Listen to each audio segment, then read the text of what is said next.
Hari Om. In this part, we will explore the meaning of the 18th Shloka of Sri Vishnu Sahasranamam. Vedyo Vaidya Sada Yogi Viraha Madhavo Madhu Atindriyo Mahamayo Mahotsaho Mahabalaha. Now, let's examine the meaning of this shloka. Vedyaha means one who has to be known for attaining moksha or liberation. The nama Vedyaha can be construed in three different ways. Veditam Sakyaha Vedyaha, meaning he can be realized. Vedanar Hatvat Vedyaha, meaning that which should be known or realized. Veditam Yogya iti Vedyaha, meaning he who should be realized. Sri Adi Shankara says, Nishreyas Sartibhihi Vedanar Hatvat Vedyaha. He needs to be realized by those seeking total welfare. Swami Chinmayananda interprets the word to mean that which should be known as the ultimate truth, having known which everything else becomes automatically known. In the Bhagavad Gita, chapter 15, verse 15, Bhagavan says, Vedaischa sarvair aham eva vedyo. I am the one who is to be known through all the Vedas. And the same from Kaivalya Upanishad, which says, Vedair anekair ahameva vedyaha. Vedyaha means the knower of all Vidyas or branches of knowledge. One who right from the beginning of the world knew all the Vidyas that went into the creation of this universe is Vaidya. It is not only that he is the knower, but no one else is the knower of creating all the wondrous and manifold objects in his creation. In the Yajurveda it says, Vishwani Deva Vayunani Vidvan. He is the Sarva Vidya Maya Vaidya. In the Taittiriya Aranyaka it says, Ishvaraha Sarva Vidyanam. The knowledge that we see displayed even in the insects, birds, etc. should be a constant reminder of the Vaidya or all-knower that Bhagavan is, and should lead us to the constant awareness that it is his feet that we should worship. Ishanas Sarva Vidyanam, Ishvaras Sarva Bhutanam.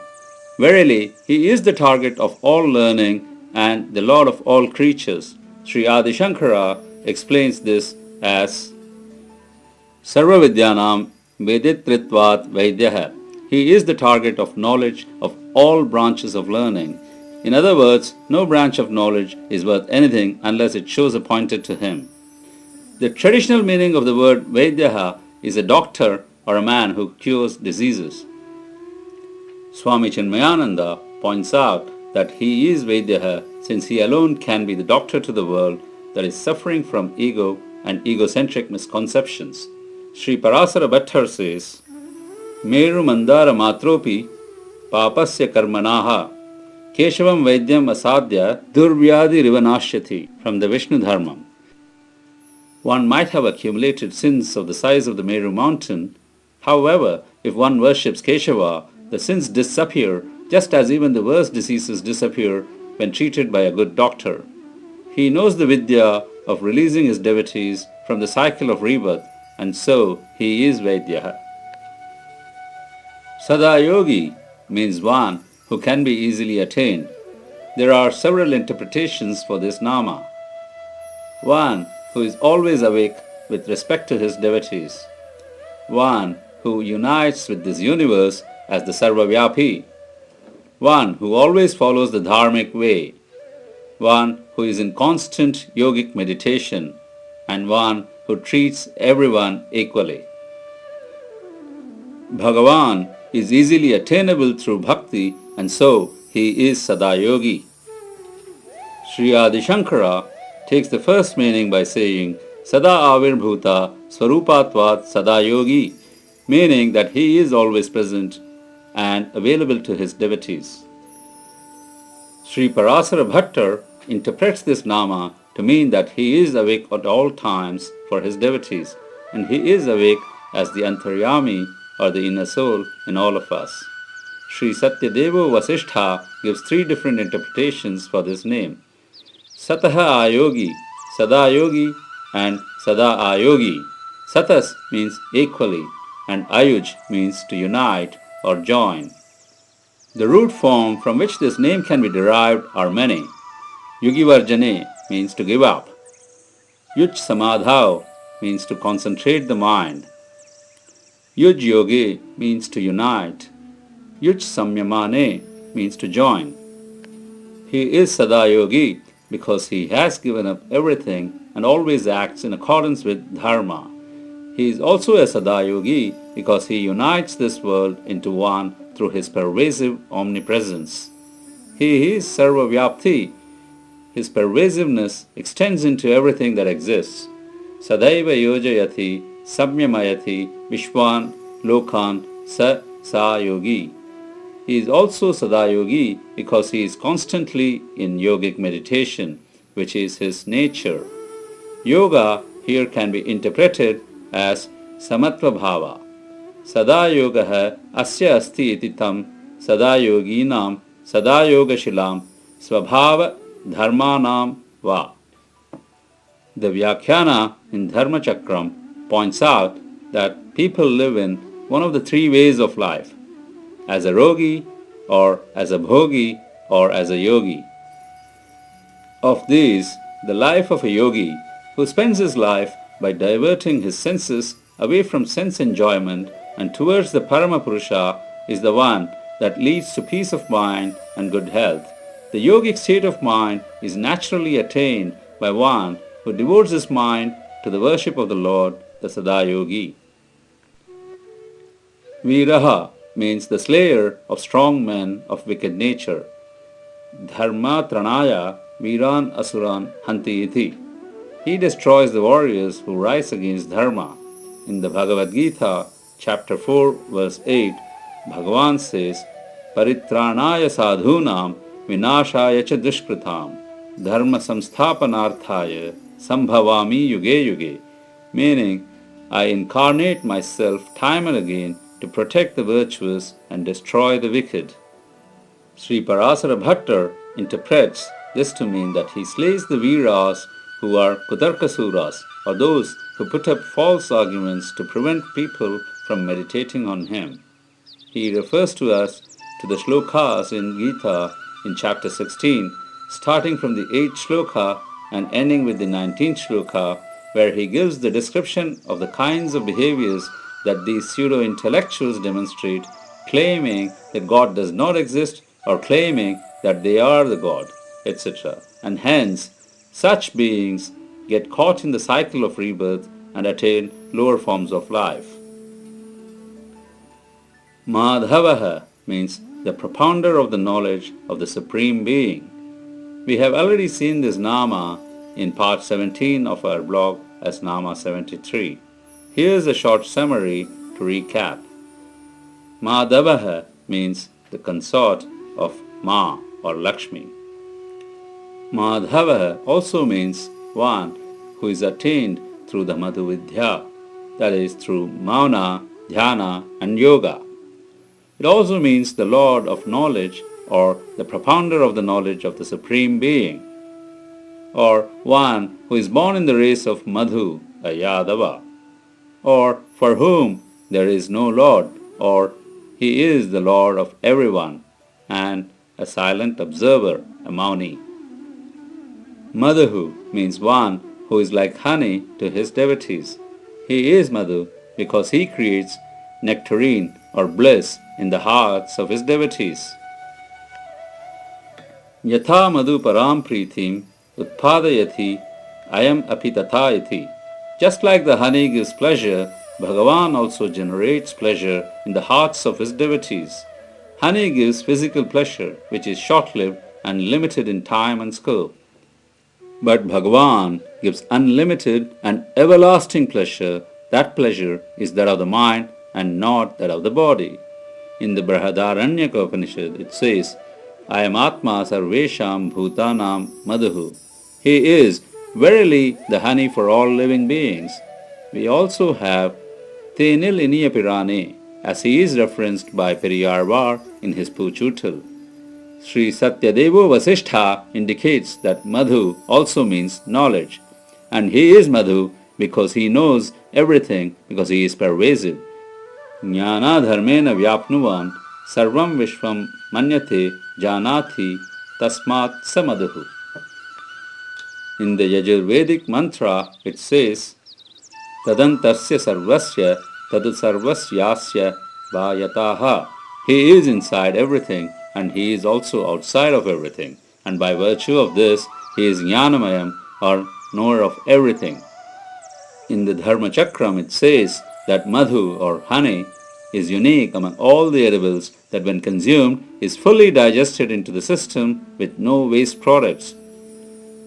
He also points out that madhu is unique in that there is no ill effect that results from its consumption, unlike some of the other edibles where an excessive consumption can lead to harmful side effects. In this context, Bhagavan is the knowledge that is madhu, from which only good can result. Atindriyaha means one who is beyond the range of the sense organs. He is beyond the reach of our senses.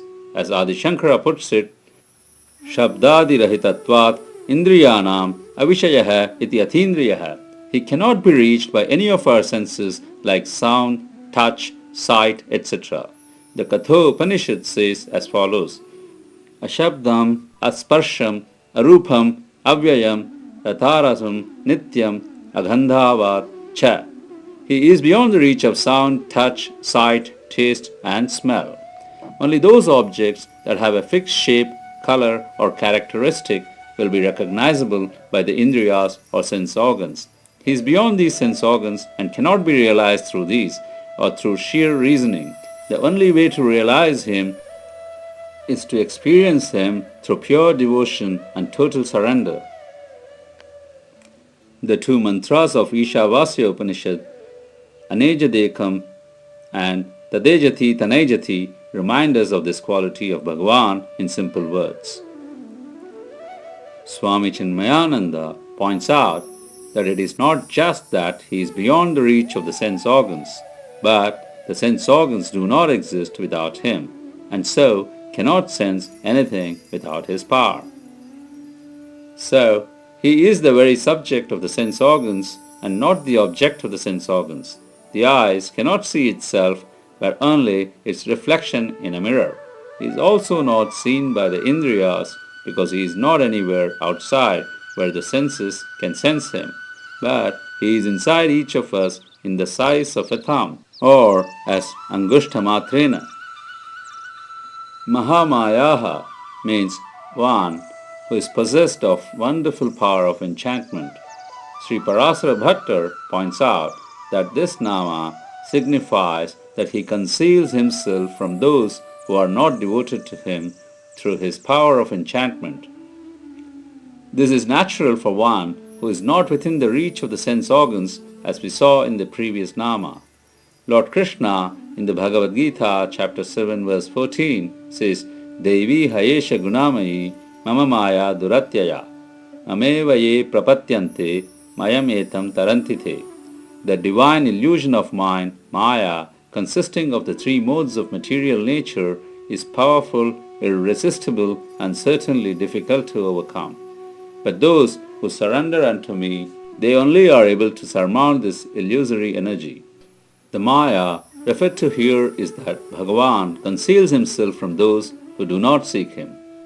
Other references to the Shrutis are Atimohakari Maya Mama from Sarabha, Vidyatmayinam tu Maheshwaram from Shvetashvatara Upanishad. Maya is the mental veil which prevents us from realizing Bhagavan and makes us to carry on living as if the world and life are permanent for us. Sri Adi Shankara says, Maya vinamapi maya karitvat mahamayaha. Even the greatest people cannot see through his Maya. Even wise men are no exception, and only through surrender can they navigate the tempestuous oceans of Maya, or illusory impressions superimposed upon the mind. Mahotsahaha means one who is of great enthusiasm. Utsaha means enthusiasm, and Mahotsahaha refers to someone who applies himself with great enthusiasm into whatever action he is engaged in. Sri Adi Shankara spells it out more explicitly. Jagat Utpatti Sthiti Layartham Udhyaktatvat Mahotsahaha. He is called Mahotsahaha because of the great enthusiasm with which he is performing his acts of creation, protection, and dissolution of the world. Sri Parasara Bhattar says that this nama particularly indicates that unlike the Ishvara of the Sankhya system, who is possessed of the knowledge but is a non-doer of acts and is indifferent, Sri Mahavishnu is enthusiastic in performing all his acts which signify his lordship, such as the varieties of his creations, their sustenance, etc. Bhagavan has Mahotsaha Guna as an Aishwarya with no dependence on anyone else for support. Because of this, he is unceasingly creating, maintaining, and withdrawing his creations and managing the affairs of the universe. Swami Chinmayananda points out that this world will not exist without the endless enthusiasm of his mighty power. Just as the ocean with its endless waves is the sleepless agitator, so also Bhagavan is the enthusiastic accomplisher. Sri Satyadevo Vasishtha gives a different interpretation to this nama. He looks at this word as Mahan Ut Sahaha Mahantam Uchchaistamam Sahaha Sahate Sahyati Sahativa Sa Mahotsahaha, one who has immense ability to endure. Here, Sahaha has the meaning as Sahaha or Sahati. He has the quality of great endurance as noted in Yajurveda mantra Sahosi Sahomai Dehi. Let the great endurer give me the power of endurance. Another reference is from the Rig Veda. Nakshastapyate Bhuri Bharaha to support this interpretation. He supports the sun, the moon, the stars, etc. tirelessly, and he is also the self in every being that has been created, and that it is his Mahotsahaha that is manifested in his act. Of the three qualities of Rajas, Tamas, and Sattva Bhavas, actions done with enthusiasm for the benefit of mankind are those that are equated with sattvic disposition. Mahabalaha means one with immeasurable strength. Sri Adi Shankara's Vyakhyana is Balinamapi Balavatvad Mahabalaha. He is called Mahabalaha because he is mightier than the mightiest. In fact, he is the source of strength for everyone. In the Bhagavad Gita, chapter 7, verse 11, Bhagavan says, Balam Balavatam Chaham. I am the strength of the strong. Sri Radha Krishna Shastri gives several examples of this guna of Bhagavan. When Ravana went to Patala Loka to win over Mahabali, Bhagavan, who had established himself as the gatekeeper of Mahabali, temporarily made himself invisible. Ravana tried to move the kundalam of Hiranyakashipu, which was lying at the doorstep as it had fallen from Hiranyakashipu's ears at the time of him being slain by Lord Narasimha. Ravana's hands got caught under the kundalam. Bhagavan appeared on the scene and kicked Ravana without effort, and Ravana went flying far away. There is another episode from the Mahabharata where Bhagavan demonstrates that he is Mahabalaha. When Lord Krishna went as an emissary of the Pandavas, Duryodhana had hatched a plan to capture Krishna. Dushasan and Shakuni agreed, but Karna did not. Karna said, I do not believe that we can capture Keshava. If you wish to try, I will help you, but I doubt whether he can overcome him. Unlike Duryodhana, Karna did not feel angry towards Krishna and accepted him as a great warrior. Duryodhana laughed and said, Krishna is but with a small party. He is unprepared. We can arrest him in the assembly hall itself. Satyaki was keeping a watch on Duryodhana hidden from view. He heard it all and hastily went back and apprised Krishna of the plot. Krishna merely laughed and said, let them try. As Duryodhana entered with his followers and ministers, he gave orders to his guards to arrest Krishna. The assembly was stunned. Satyaki got up and drew out his sword, but Krishna sat calmly and touched Satyaki's sword-bearing arm, asking him to lower it. Vidura spoke out, "O Bharata, listen as I remind you once more of the many demons who have tried and failed to overpower Krishna. The hugely powerful Naraka, who was the son of Earth Goddess herself, lived for thousands of years, surrounded by his vast forces, and Krishna killed him easily. He also destroyed the five-headed Mura, who struck fear into the hearts of the gods. When he was a child, he killed Putana and the evil wizards Arishtha and Dhenuka. When he was 7 years old, he held Govardhana hill aloft with his little finger. Krishna is the doer of everything. He is the cause of all causes. From him comes all power and opulence. He can do anything without the least effort. O Duryodhana, you do not understand Govinda. His prowess is incomparable, and it will reduce you and your followers to ashes. Attempting to take him as a prisoner is ludicrous." Krishna got up and addressing Duryodhana said, "O foolish man, with no intellect, do you really think you can overpower me? You think that I am alone and vulnerable. I will show you the real truth about me." Duryodhana repeated his order to seize Krishna, but just then a great miracle happened. Krishna's body suddenly flashed like lightning. He began to grow in size and he took his Virat form. The sight was too frightening. Everyone in the assembly closed their eyes with the exception of Bhishma, Drona, Vidura and Sanjaya, who were able to look upon Krishna as he manifested his universal form. The rishis also gazed upon him, folding their palms and offering praise. The sky resounded with celestial drums and flowers showered from the heavens into the hall. Sanjaya described the wonderful and yet the terrifying sight to Dhritarashtra. Dhritarashtra rose and with folded hands pleaded, "O Krishna, you are the Almighty and doing the world ever good. I wish to see you in your universal form. Please grant me the eyesight for this little instant so that I can see you and surrender unto you." Krishna said, "So be it," and Dhritarashtra was thus able to see for the first time, and he saw the huge universal form of Krishna. He also saw the numerous gods approaching Krishna and worshipping him with Vedic mantras.